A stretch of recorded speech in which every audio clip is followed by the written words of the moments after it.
Let us begin plainly, because peace is simple. Anxiety is not merely a feeling in the nerves. It is theology. It is the unexamined belief that there are two powers in this universe, God and something else that claims authority over you. It may wear the face of the body, the bank account, the headline, the memory, the forecast, the clock at 3 a.m. But the mask is one mask, two powers. And as long as you bow to two, you will tremble. Hear, O Israel, the Lord our God is one Lord, not one among many, one. If God is, then power is one. Peace, therefore, is not a mood you cultivate. Peace is the nature of reality when you stop paying tithes to a second power. Now I say to you with tenderness and steel, be very firm in your understanding of this. Be loving, but be uncompromising. As long as you credit anxiety with authority to rule your breath, your choices, your day, you confer office upon a phantom, who by taking thought can add 1 cubit to his stature, who by anxious calculation can secure tomorrow. The master did not leave room for a second law. I can of mine own self do nothing. The Father within me doeth the works. If the Father doeth the works, then thought does not. If the Father doeth the works, then fear does not. If the Father doeth the works, there are not two doers, two laws, two streams. There is one. We are not entering a clinic. We are entering a sanctuary. This is mental health adjacent only in the way the sun is weather adjacent. The sun is simply there. Our work is not analysis, not argument, not a wrestling match with shadows. It is an inner treatment, non-violent, non-argumentative, immediate, by which we withhold recognition from the second power and consent to the presence that already is. Be still and know that I am God. Not be busy and hope. Be still and know, and let us do this together. There is no private salvation in truth. There is united consciousness. Where 2 or 3 are gathered in my name, there am I in the midst of them. We are not fixing you or me. We are consenting together to what already is. We bring our scattered attention home and say, as one consciousness, not to persuade God, but to admit God. God is one. Let those 2 words haunt the corridors of your mind until the mind yields. God is. Not will be. Not if I perform. God is. And if God is, then that which parades as a rival is dismissed from court for lack of substance and jurisdiction. Do not try to use this as a charm against sensations. Do not enlist God to fight fear. God does not compete with shadows. The kingdom does not stoop into rivalry. It reveals oneness, and the shadow reveals itself as emptiness. You cannot see it, hear it, taste it, touch it, smell it, or think it, and yet the presence is the only fact. The Lord is my shepherd. I shall not want, not because I arrange it, but because being is whole. Peace is the law of being manifest, not the award for labor. So we set our feet here at the threshold of simplicity. Anxiety is the worship of 2 powers. Peace is the recognition of one. I invite you to join me in the consent that heals without argument. We will not push the river. We will not teach God how to govern God's own universe. We will stand very still in a single sentence that is not a password, but a yielded recognition. God is. God is one. And in that consent, the nervous system hears its true government and finds its Sabbath. Now let us strike the root with love and with firmness. Be very firm in your understanding of your own inadequacy. Do not take that as an insult, take it as your liberation. The belief that you, by analysis, by vigilance, by clever substitutions of thought, can conquer anxiety is the subtlest form of honoring anxiety as a power. As long as you are arranging better thoughts to outshout worse thoughts, you are still in the kingdom of two powers, good thought and bad thought, winner thought and loser thought. As long as you believe there is power in a good thought, you are far from the kingdom of heaven. Thought is not power. God is power. Therefore, there is only one power. Listen to the Master. I can of mine own self do nothing. The Father within me doeth the works. Do you hear defeat there? I do not. I hear the end of strain and the beginning of grace, not by might nor by power, but by my spirit, saith the Lord. Every time you set your jaw to manage fear, you enthrone fear as worthy of management. Every time you plot new tactics for serenity, you certify anxiety as an adversary with rights, a rival with jurisdiction. You become the attorney arguing the case of fear against peace, and every argument implies two litigants. Our teaching admits one. God is one. The mind loves employment. It would rather be the savior in a storm than be still in a sanctuary. It delights to count breaths, parse motives, rearrange memory, and issue commands to the nervous system. It wants to be the hero, the fixer, the doer. That is its pride, and it is very refined. It will even borrow spiritual phrases as tools of control. But hear me, except the Lord build the house, they labor in vain that build it. Your finest tools, your noblest sentiment, your sincerest exertion vain, not evil, not shameful, vain, because the premise is wrong. The premise imagines two powers, a fearful condition and a personal redeemer. The premise imagines you as the engineer of God. Let us be honest enough to see that every campaign to conquer anxiety by personal mastery is a confession of faith in anxiety. If I must fight it, it must have strength. If I must outthink it, it must be intelligent. If I must outshout it with affirmations, it must respond to the decibel of my insistence. Who by taking thought can add a cubit to his stature? Who by taking thought can make a white hair black? Who by taking thought can make peace the law of his being? My grace is sufficient for thee, not your gymnastics, not your will. Grace unearned, unengineered, already the nature of being. So be very firm, not with fear, be firm with your belief in your capacity to do God's work for God. Let that belief wither. Say within yourself, with reverence and relief, I can of my own self do nothing. Feel how the shoulders drop when you say it honestly. Feel how the breath is not commanded but given. In that relinquishment, you are not becoming weak. You are ceasing to impersonate strength. You are consenting to the one power that is strength itself. You are stepping out of the noisy courtroom of debate into the sanctuary of presence. We are not improving an anxious self. We are not decorating a separate identity with holier techniques. The self that trembles is a role the mind is playing in the theater of two powers. Do not audition for a better role. Leave the stage.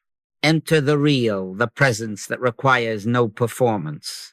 Our work is to withdraw our credentials from anxiety's office, to resign from our post as its supervisor, and to abide receptive where the Father doeth the works. This is not passivity. This is the only activity that is not warring with shadows, yielding. Therefore, when the impulse comes, to fix, to manage, to prove. Let your answer be very simple and very final. God is. The Lord is. That's all. No counter argument, no rehearsal, no technique. Turn as one consciousness, not as private heroes, and let the grace that is the very is of God announce itself. Then you will know why the struggle seemed to make fear stronger, because the struggle was an altar built to a second power. And you will know why surrender is victory, because there is only one. Now let us be clear about the nature of the work before us. There are two parts to this way. There is the letter of truth, and there is the spirit or consciousness of truth. The letter consists of words, ideas, statements, scripture, the holy syllables, that point. The spirit is not syllables. It is realization. It is the felt, living awareness that God is here, now, one and all. The letter is an aid. The spirit is the life. The letter killeth, but the spirit giveth life. Do not misunderstand the saying. It does not mean words are evil. It means words are not power. They serve until they have delivered you to silence, and then they must bow out so that spirit may do the work. I stand here speaking, but I do not trust my words to do what only God does. The talk is scaffolding around a house already built by grace. Except the Lord build the house. They labor in vain that build it.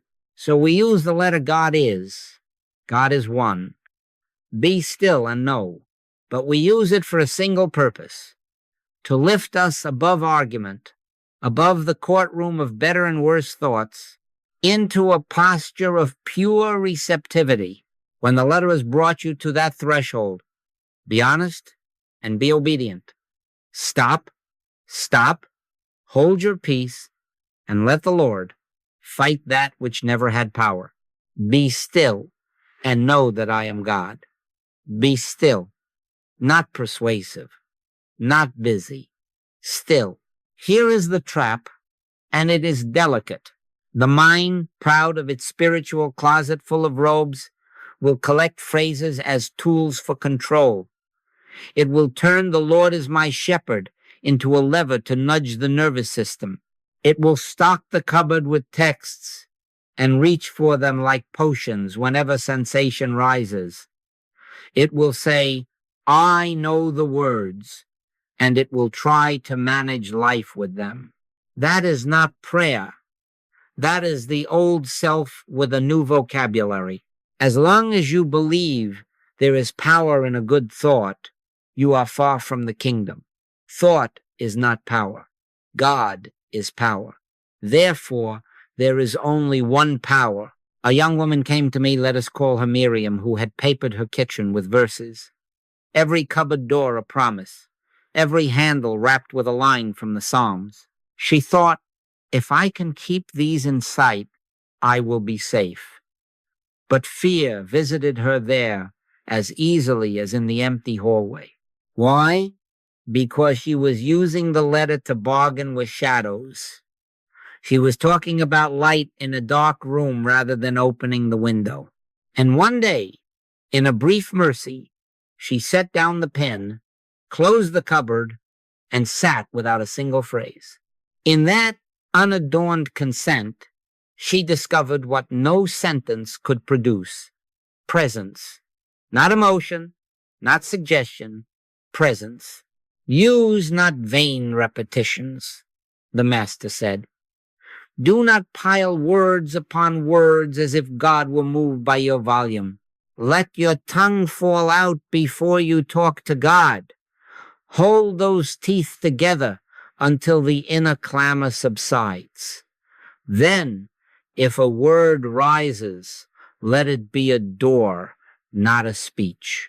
Let it be the two-word treatment God is, and let even that sink beneath the surface as a stone in the sea, leaving the water quiet. When you find yourself arguing, proving, Rehearsing, you have left the doorway and re-entered the courtroom. Recognize it. Smile. Stop. Step back to the door and do not push it. Consent to have it opened unto you. Acquaint now thyself with him and be at peace. This is the threshold we honor together. Less thinking, less explaining, more stillness. You cannot see the spirit, hear it, taste it, touch it, smell it, or think it, and yet when you are still, you know, something knows, not your thought, but the Father within the Spirit that searcheth all things and needs no teacher. Where the Spirit of the Lord is, there is liberty, not where the arguments are refined, where the Spirit is received. And how is it received? By the end of resistance, by the surrender of the personal doer, by the reverent quiet that says with the Master, I can of my own self do nothing. So let the words bring you to the water and then drink. Let the phrases be a bridge and then cross. Do not pitch your tent on a bridge. Rest, be still, and let grace declare itself. When the letter has done its sacred, humble task, it steps aside, and the silence becomes a sanctuary. In that sanctuary, peace does not arrive as an achievement. It appears as what always was. God is. That's all. And in that realized is anxiety has no office because there is no second power to authorize it. The treatment is not long. It is true. 2 words. God is. Not a slogan, not a charm, a cessation, the end of inner litigation, and the quiet reentry into reality. When you say God is, you do not bargain with fear. You dismiss its case. You withdraw jurisdiction from a courtroom that never had a judge. For if God is, then power is one. And if power is one, there is no second power, not an anxious power, not a bodily power, not a historical power, not a future power waiting to ambush you at dawn. God is power. Therefore, there is only one power. Hear the authority of that simplicity. When Moses asked for a name, the answer was not a paragraph, it was being itself. I am that I am. The psalmist did not recite a technique, he rested, in fact. The Lord is my shepherd, I shall not want. The master did not advertise the efficacy of thoughts. He revealed the source. I can of my own self do nothing. The Father within me doeth the works. God gathers these witnesses into a single consent and ends the argument about who or what rules your breath. But let us be precise. Saying God is a contest against fear is still 2 powers. Saying God is a lever to move nerves is still 2 powers. God is not used. It is recognized. It is not hurled. It is yielded to. It does not cross swords with symptoms. It quietly removes their credentials. Anxiety may parade on the steps. Appearance is not authority. Sensation may shout through the corridors of flesh. Sensation is not sovereignty. Who signed anxiety into office? Who crowned a sensation king? We did with our belief in 2 powers. We dethrone it by no longer believing that our believing makes it so. God is. That is the end of its commission. Now, your mind will ask, but how do I know God is if I cannot feel it? You cannot see it, hear it, taste it, touch it, smell it, or think it. And still, nearer than breath, closer than your next thought, before sensation and beyond it, being is. Be still and know that I am God. Be still not as a device, but as an honesty. When you cease crafting a God in the image of your nervous system, you discover the presence that required no craft. Where the Spirit of the Lord is, there is liberty. And the Spirit is not imported by syllables. It is unveiled by surrender. A man came in such a moment, call him Thomas. The heart raced, the palms burned, the room tilted. He reached for verses as for railings, and the more he grabbed, the more the room insisted on threat. Then he stopped, not a dramatic victory, a small, yielding, God is, he said once. And then he did not say it again. He let it stand as reality, not as reply. He rested the tongue, held the teeth together, and let the two-word treatment be the end of debate. In that humble pause, not in fireworks, the spell of negotiation broke. The body still hummed for a while, like an instrument after the bow is lifted, but the musician had put down the bow. The argument was over. Presence, not noise, governed. This is what I am asking of you. Not to fight your sensations, to refuse them office, not to improve your thoughts, to retire them from governance. God is the dismissal notice served to fear's pretend authority. It is the remembrance that thought is not power, feeling is not power, circumstance is not power, God is power. Therefore, there is only one power. We will not strain for this. We will consent. In a moment, we will practice not performing, not persuading, but abiding. Let the words lift you to the threshold, and then let them fall silent. Let the soul say God is, and let that be the last word, because it was the first word. As long as God is, peace is not the prize of struggle. Peace is the truth of being revealed. Now we turn gently, without effort, into that revelation. Now, the first act of treatment is interruption. Stop. Stop. Do not improve the thought. Do not refine the argument. Interrupt it. Anxiety feeds on inner speech as proof of danger. Your narration becomes its evidence, your rehearsal its courtroom. The torrent of what if, and but then, and suppose that torrent is not power. It is noise claiming office. Strip it of office. Be still and know that I am God. Stillness is the gavel that closes the session of a court that never had jurisdiction. Let the instruction be simple and staccato. Stop narrating. Stop diagnosing. Stop forecasting. Stop auditing your pulse. Stop comparing today with yesterday and submitting a prediction for tomorrow. Take no thought for the morrow. The mind is trying to be your advocate and ends by playing prosecutor, proving anxiety's case with your own words. Refuse to testify. Hold your peace. Do not build altars to a second power by decorating your dread with eloquent explanations.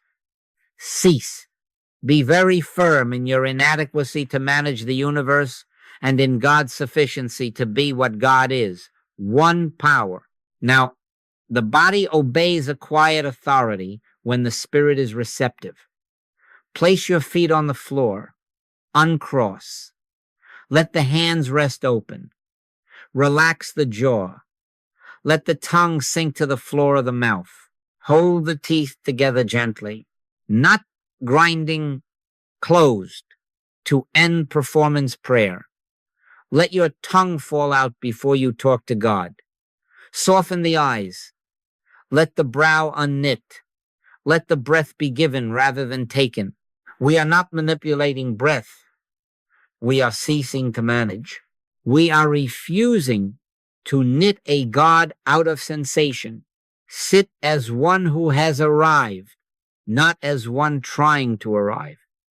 In quietness and in confidence shall be your strength. Stillness is not emptiness. Do not fear the quiet. Stillness is receptivity. In this holy interruption, you move from the sender's chair to the receiver's. True prayer puts you on the receiving end of God. Your silence is not vacancy. It is capacity.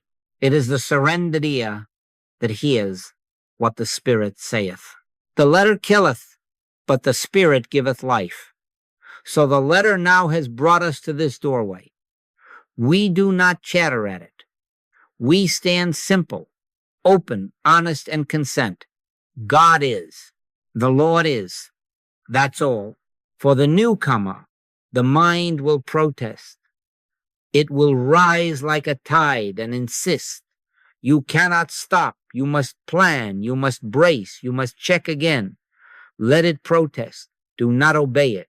Treat the clamor as weather in a country that is already at peace. Do not answer the door because a thought knocked. Let the knock echo out. The storm once woke a sleeping master, and he said, "Peace, be still," and it stilled. We are not speaking to waves of water, but to waves of rhetoric. Who by taking thought can add a cubit to his stature? Who by louder thought can add an ounce of peace? Thought is not power. God is power. Therefore, there is only one power. Notice what happens when you stop. Space appears, not empty space. Sacred room. Into that room comes what never left. Grace. Not by might nor by power, but by my Spirit, saith the Lord. You have not cured anxiety by interrupting it. You have refused to certify it. In the vacancy of your non-cooperation, grace governs. My grace is sufficient for thee. Harmony does not come to you because you fashioned a clever silence. Harmony appears because you remove the idol of inner noise. Where the Spirit of the Lord is, there is liberty, and the Spirit is received, not instructed. Therefore, make this interruption a holy habit, several times a day, without ceremony. Dismiss the court. Let the teeth rest together, the tongue lie down, the jaw release. Do not go on with vain repetitions. Stop. Into the silence. As one who knows there is one power and no rival. You are not pretending calm. You are consenting to reality. You are taking your place on the receiving end of God. In a moment, we will enter the guided treatment. But the door is already open at the very point of your refusal to argue God is. That is the end of debate and the beginning of revealed peace. Let us enter now, together, as one consciousness, a simple 5 minutes of treatment, not to earn God, not to persuade God, but to yield to the presence that already is. Sit as you are.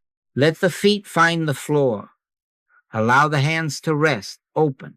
Relax the jaw. Let the tongue lie down. Hold the teeth together gently to end the temptation to talk to God.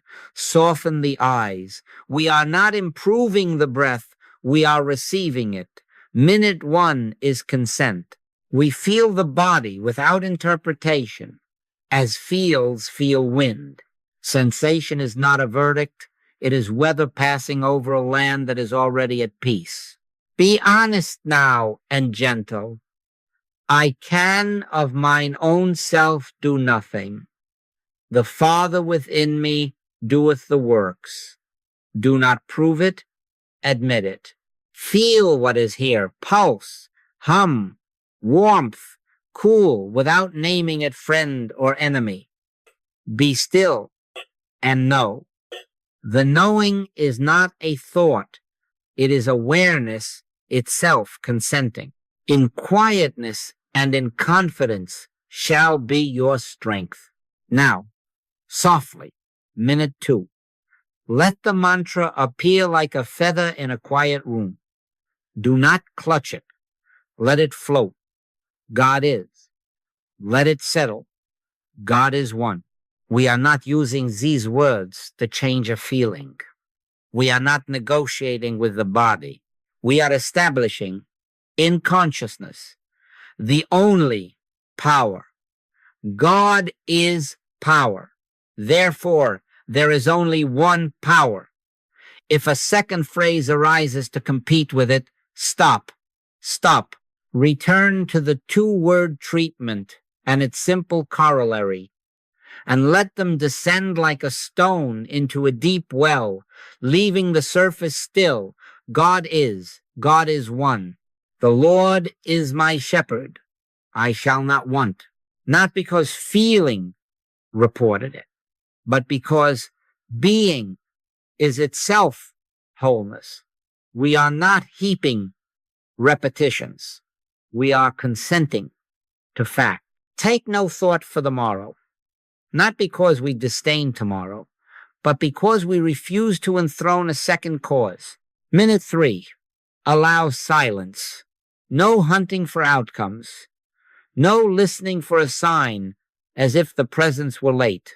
Listen instead as if an inward assurance has always been speaking and we merely let the outer noise grow dim. Be still and know that I am God. We are not reaching outside the room of ourselves. We are relaxing into what neither sight nor sound can deliver. You can't see it, hear it, taste it, touch it, smell it, or think it. And yet the knowing is here. Presence, aware of presence. If a thought knocks, let it knock. Do not answer. If a sensation parades, let it pass by without salute. Wherefore did you doubt? It is I. Be not afraid. We do not borrow that sentence as a charm. We let it be the tone in which silence holds us. Not by might, nor by power, but by my spirit, saith the Lord. Spirit is the worker. We are the room in which spirit is welcome. Rest and listen without an object. The letter has done its part. Now the spirit giveth life. Minute 4. Release the personal doer. This is the heart of surrender. If there is any remaining ambition to fix, to time, to test, place it on the altar. I can of mine own self do nothing.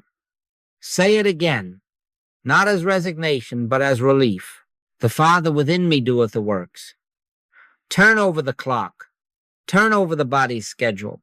Turn over the wish to feel a certain way by a certain minute. Turn over the need to see a sign. Thy will be done is not a plea for an external authority. It is the recognition that will is one and it is good. Cast your care upon him, for he careth for you. Anxiety's only claim was your consent to two powers. Withdraw that consent. We are not sending a prayer across distance. We are resting in non-separation. God and you and the so-called anxious one are not three. In the presence of one power, there is no private operator to manage fear, no private mechanism to be tuned. Let the Father be the only doer. Let the pressure fall to the floor. If a wave rises in the body, allow it to crest and subside without a manager. The sea is governed by gravity, not by a child's hands. So too, this life is governed by spirit, not by the personal will. Except the Lord build the house, they labor in vain that build it. Cease from vain labor. Yield. Minute 5. We seal without strain in quiet gratitude. Gratitude not as excitement, but as recognition. The Lord is. God is. That is all. Let the heart say softly, thank you, not for a change of weather, but for the changeless presence in which weather has no office. Where the Spirit of the Lord is, there is liberty. Liberty is not a mood. It is the nature of being, where God is recognized as one. My grace is sufficient for thee. Allow that sentence to rest over the whole field of experience, like morning light, no corners left unvisited, no effort in the shining.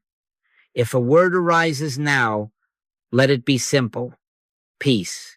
If no word arises, Let silence be the benediction. The Lord is my shepherd, I shall not want. We are not wanting a proof.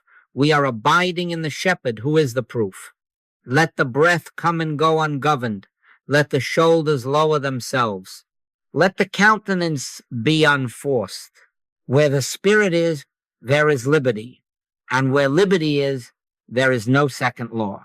Now, as we lift our eyes without breaking the hush, we do not measure. We do not check a pulse, inventory sensations, or quiz the mind for grades. That is to re-enter the courtroom and summon a second power to the bench. We live from the realized fact God is. God is one. As long as God is, peace is the truth of your being.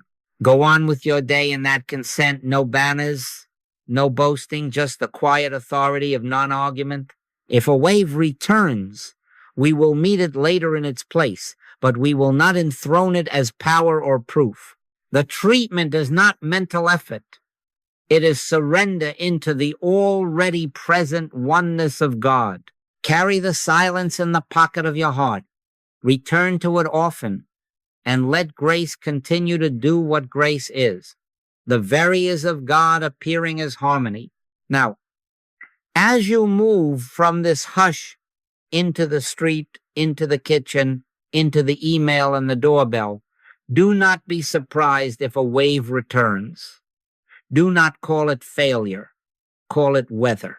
The mind has habits. It revisits its familiar corridors and rattles old keys. This is not proof of two powers. It is the opportunity to deepen your recognition of one. When the wave rises and it may refuse to grant it office, let it cross the threshold without entitlements. Resist not evil, the Master said. Do not wrestle a shadow. Do not put your hands around mist. If you fight sensation, you enthrone it as opponent. If you explain it, you intensify its narrative. If you check it for hourly updates, you promote it to authority. Be very firm, not with the body, not with the weather. Be firm with the temptation to reopen the courtroom. Keep the court closed. Who by taking thought can add a cubit to his stature? Who by taking thought can make a white hair black? Then who by taking thought can make fear untrue? Thought cannot redeem thought. Anxiety is not a power. It is a report about a power you once believed in. If you argue with the report, you certify the newsroom. If you bow to the one, the report is dismissed for lack of jurisdiction. God is power. Therefore, there is only one power. Let this be your quiet law when the wave knocks. Make use of little obediences between tasks. One inward pause, God is, and then no more words. Let it be the end of argument, not the start of a chant. Before you answer the phone, one breath of holy interruption. Stop, stop, and then speak from presence rather than from the rehearsal of danger. When you notice the mind drafting a disaster for afternoon or next Thursday, cut the power to the stage lights. Take no thought for the morrow. The future is not a second cause lurking in ambush. God is one. When you find yourself auditing your inner weather for proofs or grades, close the ledger. Be still and know that I am God. Not know that the pulse is steady. Not know that the butterflies are gone. Know God. The rest is weather and has no office. If a sharper surge arises, the heart drums, the palms gloss, the air feels thin, admit, gently, I can of mine own self do nothing. The Father within me doeth the works. Place your feet. Close the teeth lightly. Let the tongue lie down. Let the breath be given rather than taken. You are not fighting a rival. You are withdrawing recognition from a second power.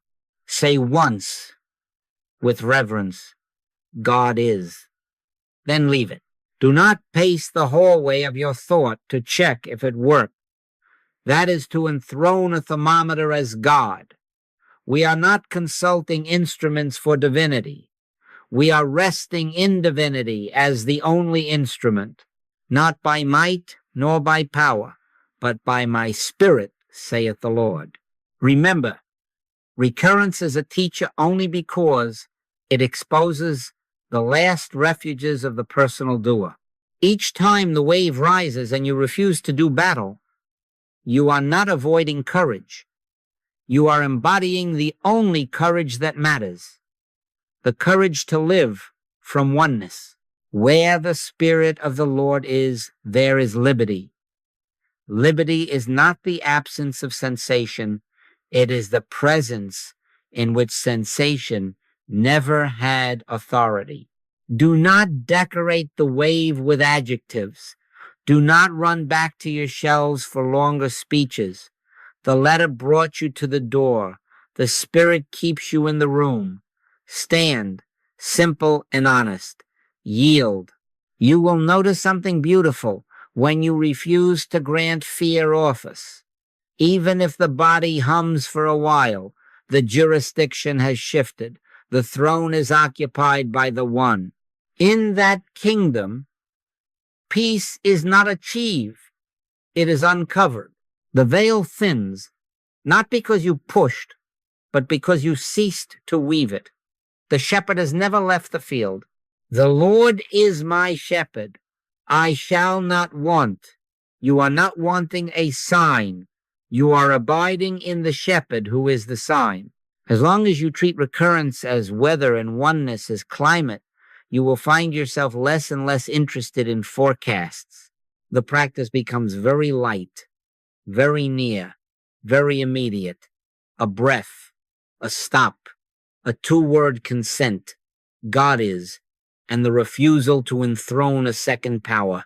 So if the wave returns at noon, at midnight, in the bright store or the quiet room, greet it without ceremony. Do not salute. Do not indict. Do not negotiate. Let it pass as wind passes through a field that does not strain to be a mountain. You are not the manager of anxiety. You are the transparency through which presence is known. God is one. And in that oneness, there is no office left to grant to fear, no proof demanded from peace, no second power at all. Prayer now must be cleansed of its bargaining. For as long as you tell God what to do, you keep God over there and the anxious self over here.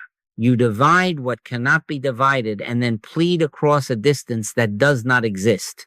Your Father knoweth what things ye have need of before ye ask. If that is so, and it is, what is all this telling? Who are we informing? Who are we persuading? Are we asking omnipresence to come nearer? Omnipresence cannot come. It is. We are the ones traveling in thought, and prayer is the end of that traveling. True prayer is not the speech of separation. True prayer is the silence of union.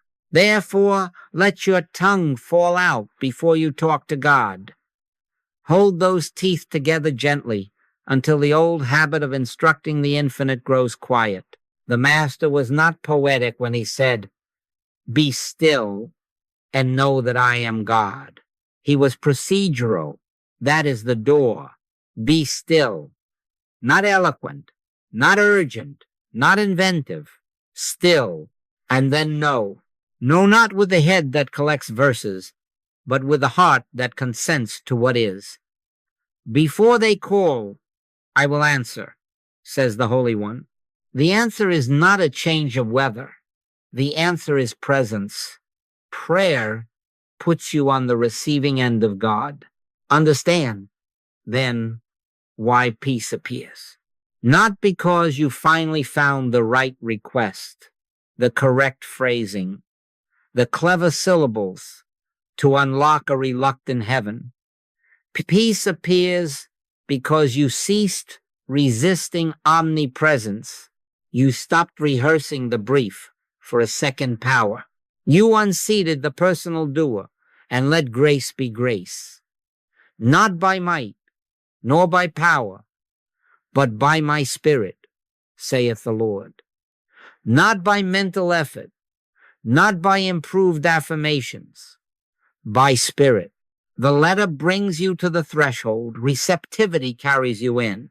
Enter into thy closet, and when thou hast shut thy door, pray to thy Father which is in secret. Shut the door on performance, on outcome hunting, on the weather reports of sensation. Pray to the Father in secret, not a remote deity, the very life within you that needs no informing. Prayer, then, is a posture, wordless, thoughtless, inner realization of the very is of God. God is. The Lord is. That's all.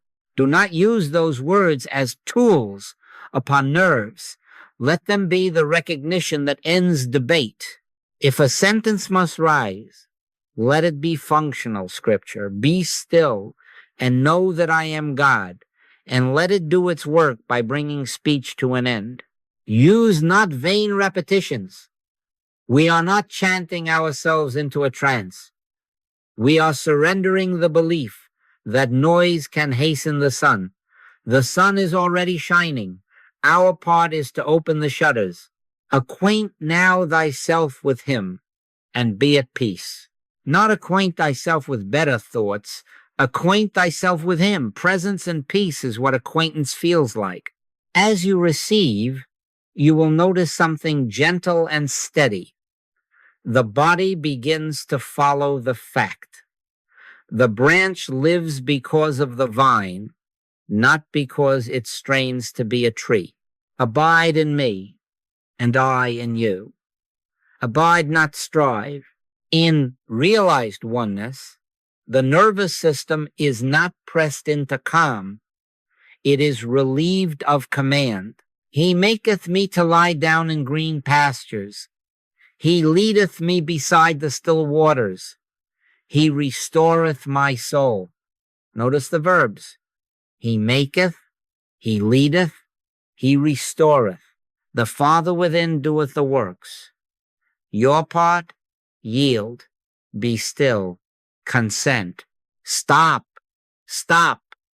Do not check the pulse to see if God arrived. That is to rehire the old manager.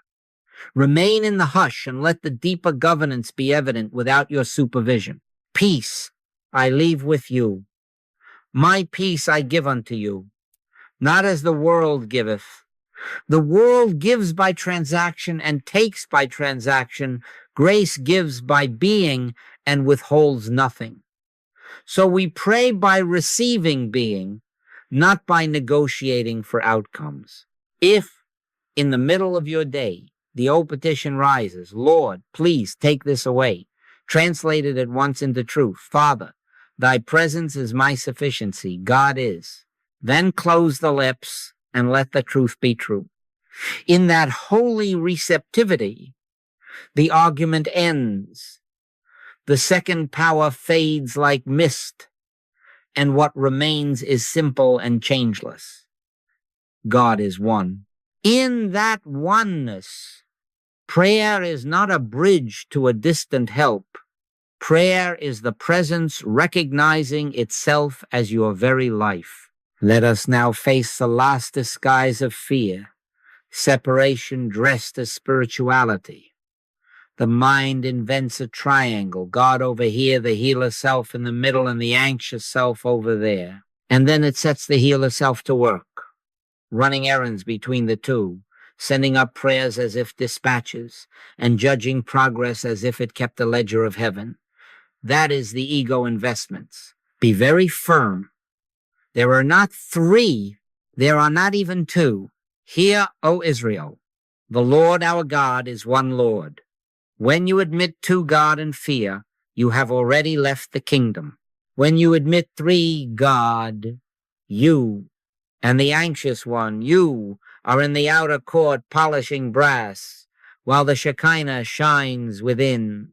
I and my Father are one, said the Master. He did not say, I and my Father are two with excellent communication. 1. What then is this anxious self? A costume on the stage of thought, hired to prove that the personal doer is necessary. Who hired it? The belief in two powers. Who fires it? Oneness. That which constitutes you is not the doer, not the fixer, not the anxious, not the brave. That which constitutes you is God expression. Life expressing itself as your life. Light expressing itself as your light. In him we live and move and have our being. If that is so, and it is, wholeness is not imported. Wholeness is recognized. Harmony is not delivered by messenger. It is unveiled as nature. The kingdom of God is within you. Within not as geography, but as identity. God is your very is. God is one. Therefore, there is no second self to manage, no third self to fix. Notice how quickly anxiety relocates into relationship. I am anxious about my child, my spouse, my colleague, and at once the triangle widens. God here, you here, the other over there, and a field of powers between. Stop. Stop. The Christ is not parceled out by addresses, that they all may be one, as thou, Father, art in me, and I in thee, that they also may be one in us. One life, appearing as many persons, yet not divided. One vine, many branches. The sap is not competitive. If you fear for another, do not enthrone their name as a second cause. Recognize the one as their very being. The one presence is the only presence here, the one power, the only power at hand. Do not argue with appearances. Withdraw their credentials. God is. Your treatment then becomes beautifully simple, especially in company. Father, reveal thyself as the only presence here. Then stop. Close the lips. Hold the teeth together gently. Do not coach the infinite. Do not add the biography of the one you love as if history could amend omnipresence. The Father within doeth the works. Before they call, I will answer. Let the answering presence be itself in silence.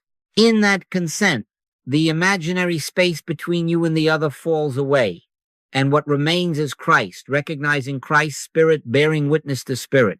Where the Spirit of the Lord is, there is liberty for both. Some of you will say, but they are not practicing. I am. That is separation again. You are not a private healer improving private people by private prayer. There is only one consciousness knowing itself. That which constitutes a practitioner is just a state of consciousness that knows this truth. When you realize oneness, you are not altering another. You are refusing to believe in an other, unsupported by God.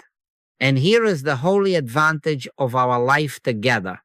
United consciousness steadies us. Where two or three are gathered in my name, there am I in the midst of them.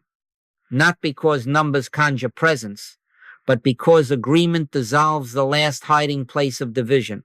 When two agree that God is one, the felt atmosphere changes. You have noticed it in this very room.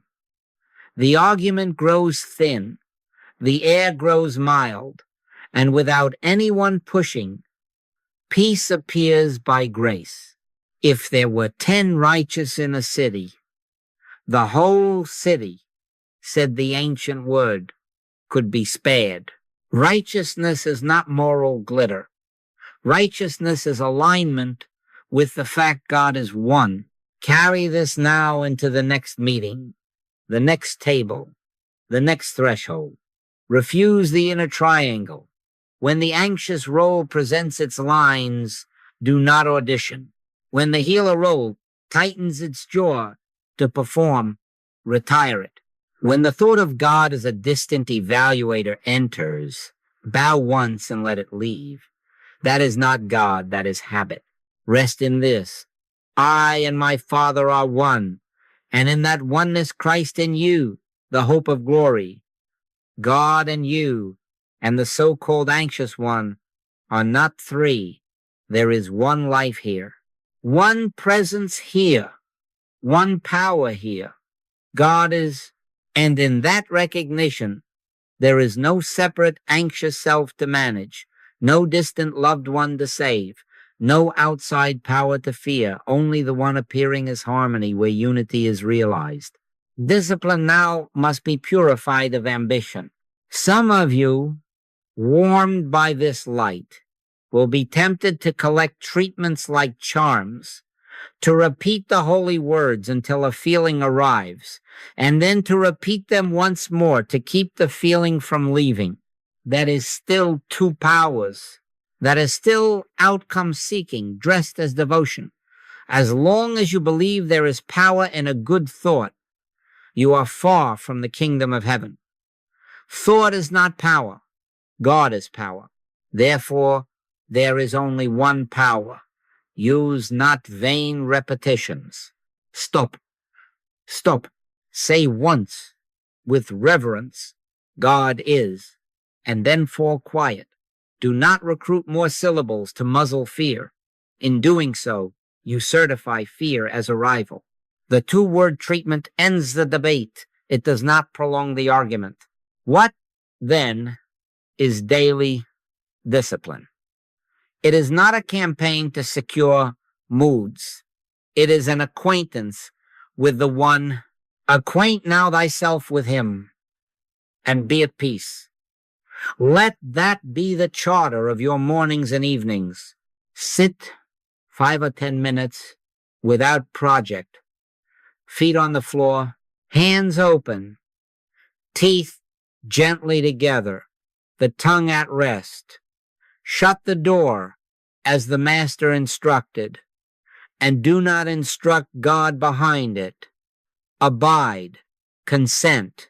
Let the letter bring you to the doorway. God is one. And then stand in the spirit beyond words. Do not look for signs as if the presence were negotiable.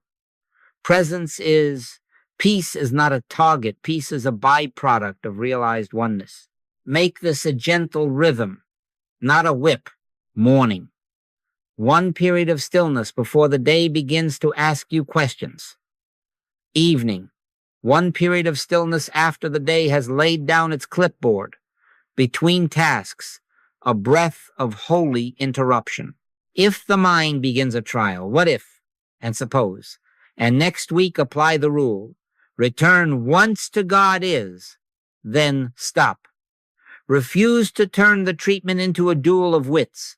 Refuse to audition for the role of fixer. Take no thought for the morrow. The morrow is not a second law. God is one.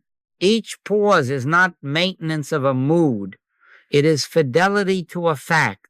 Will the weather of the body always be blue? Do not require it. Do not promise it. Freedom is not fragile like a feeling. Freedom is steadfast like being. Not by might, nor by power, but by my spirit, saith the Lord. Harmony arrives by grace, not by spiritual muscle. I can of my own self do nothing. The Father within me doeth the works. That is your discipline, to remember your inadequacy and God's sufficiency, not once in crisis, but as climate. Let the branch stop trying to be the vine. Abide in me, and I in you. In abiding nerves, learn the governance already true. The sheep learn the shepherd's pace, not rushed, not delayed. He maketh me to lie down. He leadeth me. He restoreth my soul. Yopad is constant. Beware the subtle addiction to technique. If you find yourself measuring the number of silences, the length of mantras, the speed of results, smile and stop. Close the ledger. This is not commerce. Grace is not paid in repetitions. The sun does not shine because you repeat light 100 times. The sun shines because it is. So with God, one humble consent, God is, followed by quiet. This will do more than a library of efforts. The letter is precious, but only as bridge. Cross, and do not set up house on the bridge.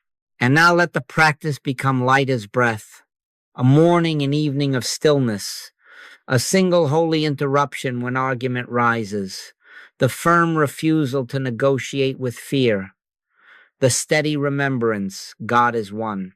Sustained freedom comes from steady realization, not repeated mental striving. You are not perfecting moods. You are living from the only power. Where the Spirit of the Lord is, there is liberty. Take that liberty into your tasks, without advertisement, without proving, simply as atmosphere. In a moment, we seal it, not with a promise of fair weather, but with the authority of the One. As long as God is, peace is the truth of your being. And as long as the Spirit is welcome, liberty is natural, unlabored, and sure.